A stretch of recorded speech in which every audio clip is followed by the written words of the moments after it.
বাজার জোড়াসাঁকো থানা এলাকার সেখানে ঋতুরাজ মোটেল সেখানে উপস্থিত হলেন রাজ্যের বিরোধী দলনেতা শুভেন্দু অধিকারী। আসার খবর দরকার ছিল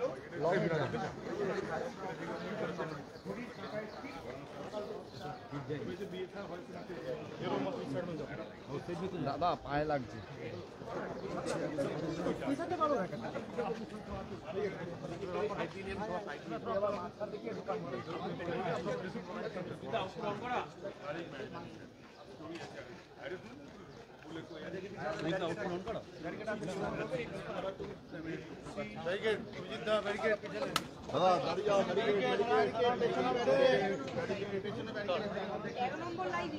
সামনেটা একটু ফাঁকা করে দাও।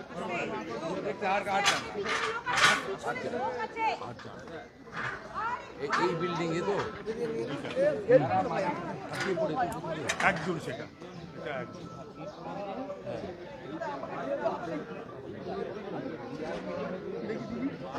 হাইড্রোলিক ল্যাডার আছে।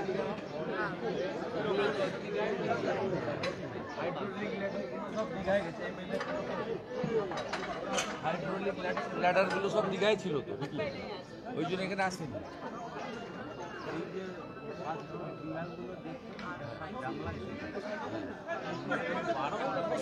দুটো ফ্লোর ইলিগাল।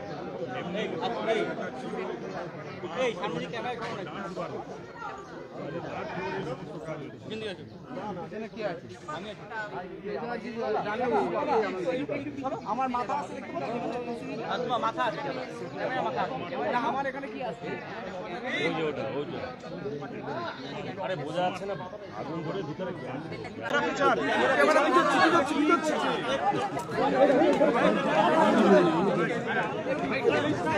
আরে ভাই ঠাকুর কি আছে? আরে ভাই একটু পিছাও পিছাও পিছাও, না পিছালে মুখের সামনে একটু বেশি যাও।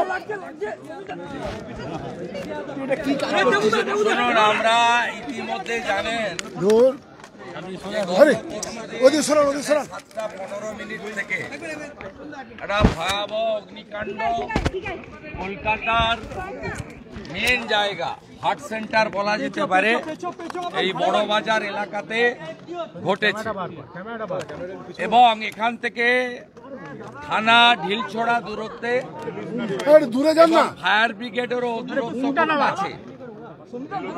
প্রায় 45 মিনিট পরে ফায়ার ব্রিগেড এসেছে এবং হাইড্রোলিক ল্যাডার ছিল না। আমরা শুনেছি হাইড্রোলিক ল্যাডারও সরকার বা মুখ্যমন্ত্রীর সাথে সাথে দীঘাতে ছুটি কাটাচ্ছিল। খুব দ্রুততার সঙ্গে যদি এখানে উদ্ধার এবং রিলিফ ওয়ার্ক হতো তাহলে নাম্বার অফ ডেথ এত সংখ্যা হতো না, এটা প্রমাণিত সত্য। এই ঘটনা চাপা দেওয়ার চেষ্টা হয়েছে।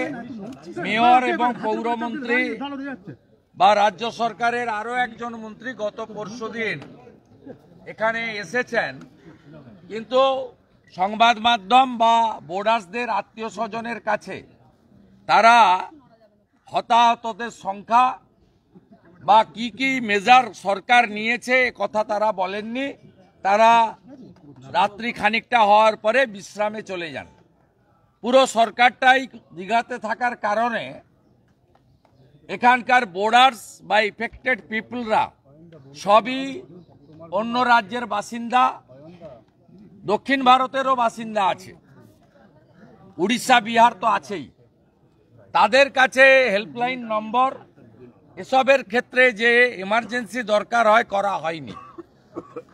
গতকাল সকাল 7:15 আমি প্রথম মাননীয় কাউন্সিলর সজল ঘোষকে ফোন করি এবং তারপরেই জেলা সভাপতি তমগ্নকে ফোন করি।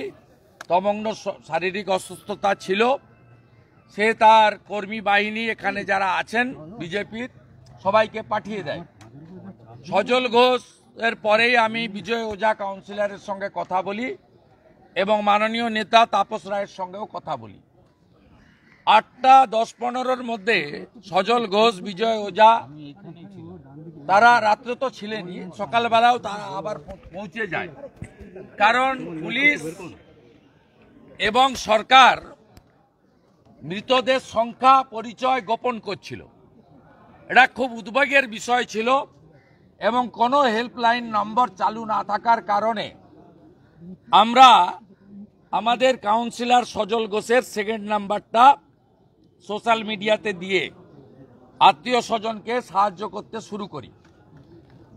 এরপরে আপনি দেখবেন সকাল 9:10 সোশ্যাল মিডিয়াতে অন বিহাফ অফ বিজেপি এবং লিডার অব অপোজিশন হিসেবে আমি কন্ডোলেন্স পোস্ট করেছিলাম এবং আমি ধন্যবাদ জানাবো দেশের প্রধানমন্ত্রী নরেন্দ্র মোদীকে, যার এত ব্যস্ততা, কাশ্মীরের ইস্যু চলছে এবং অনেক আন্তর্জাতিক বিষয় রয়েছে, তার মধ্যেও তিনি কলকাতা বা বাংলার প্রতি তার যে আবেগ, দায়িত্ব পালন করে 9:30 প্রধানমন্ত্রী নরেন্দ্র মোদীজি কন্ডোলেন্সেস দেন সোশ্যাল মিডিয়াতে এবং তার প্রাইম মিনিস্টার রিলিফ ফান্ড থেকে নিহতদেরকে 2 লক্ষ টাকা, আহতদের জন্য 50,000 টাকা ডিক্লেয়ার করেন।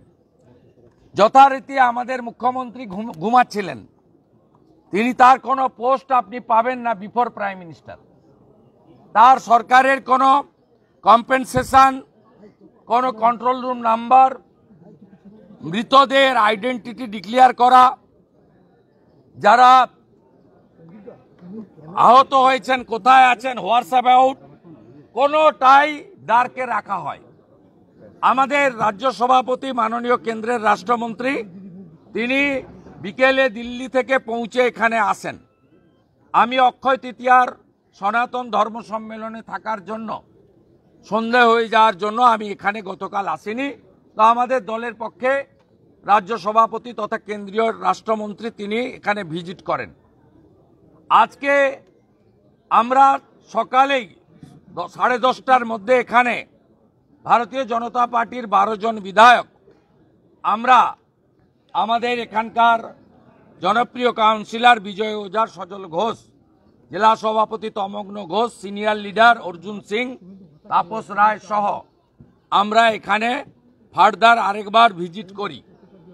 আমাদের আজকে এখানে কতগুলো বিষয় প্রশ্ন রাখতে চাই যে কলকাতাতে এই মুখ্যমন্ত্রী দায়িত্ব নেওয়ার পরে 11 সাল থেকে 2025 8টা মেজর ফায়ার হলো, যাতে hundreds of innocent people they lost their valuable life.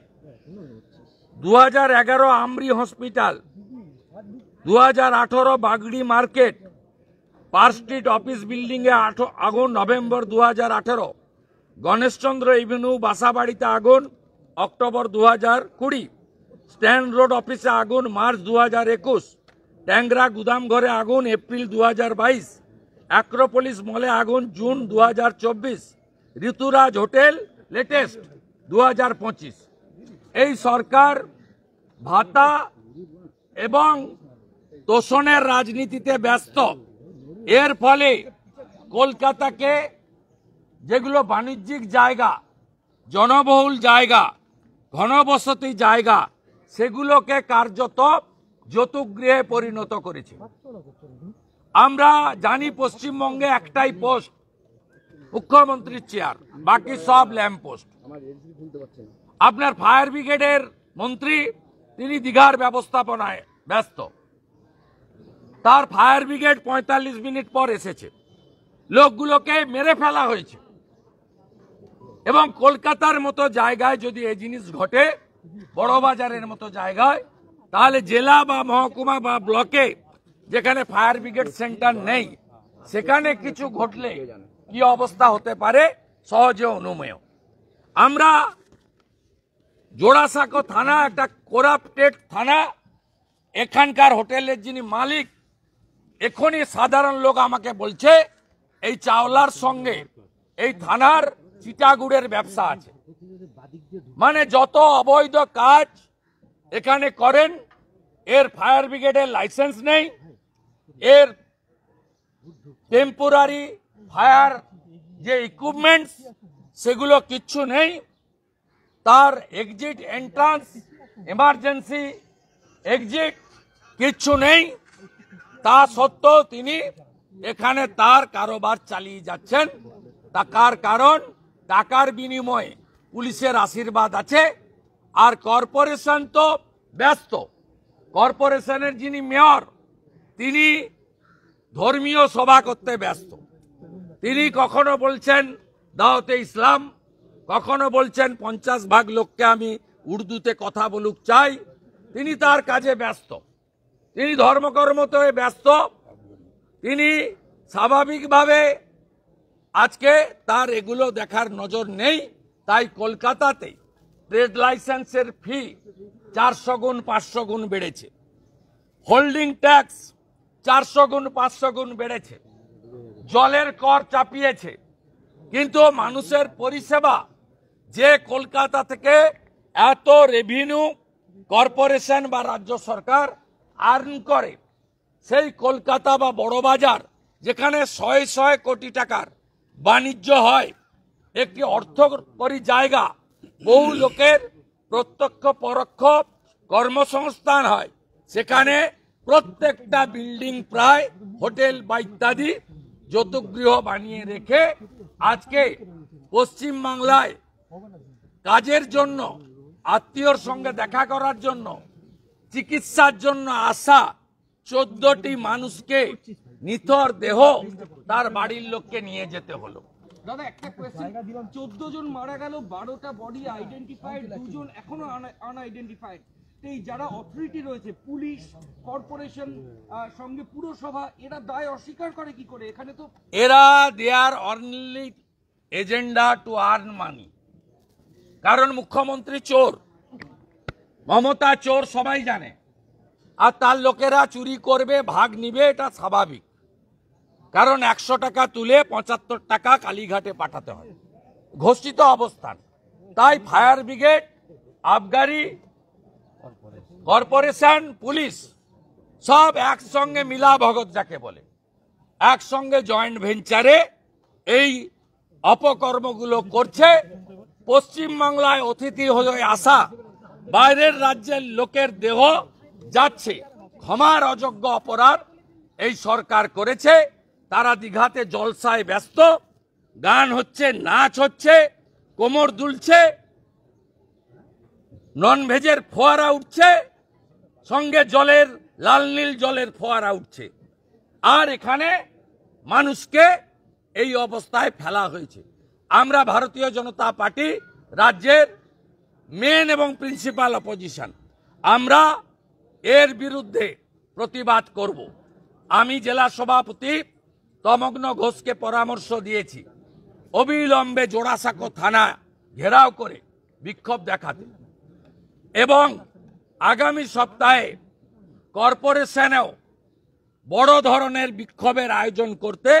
সেখানে রাজ্য স্তরের নেতৃত্বকে তারা ডাকলে আমরাও তাদের সঙ্গে শরিক হব, এবং বিধায়করাও বা অন্যান্য নেতারাও তাদের সঙ্গে শরিক হয়ে আমরা 2011 থেকে আজ 25 সাল 8টা বড় major fire, hundreds of innocent life loss, এর বিরুদ্ধে আমরা আজ চুপ করে থাকতে পারি না।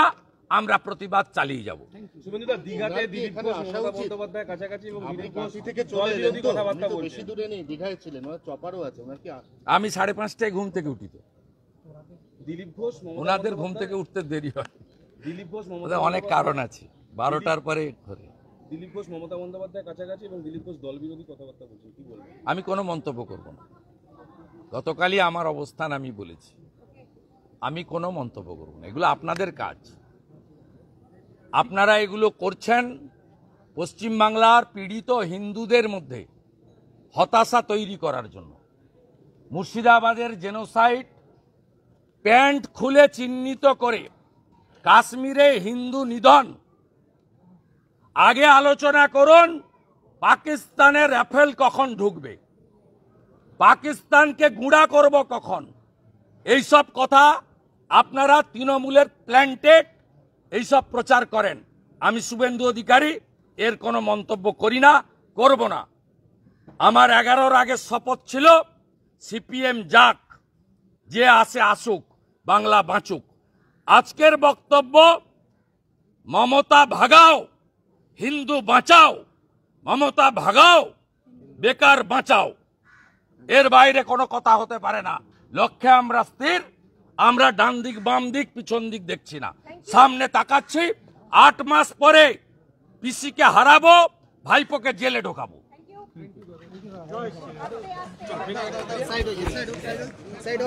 আবার ঠেলছো কেন? আস্তে আস্তে আস্তে আস্তে আস্তে আস্তে আস্তে আস্তে আস্তে ভিডিও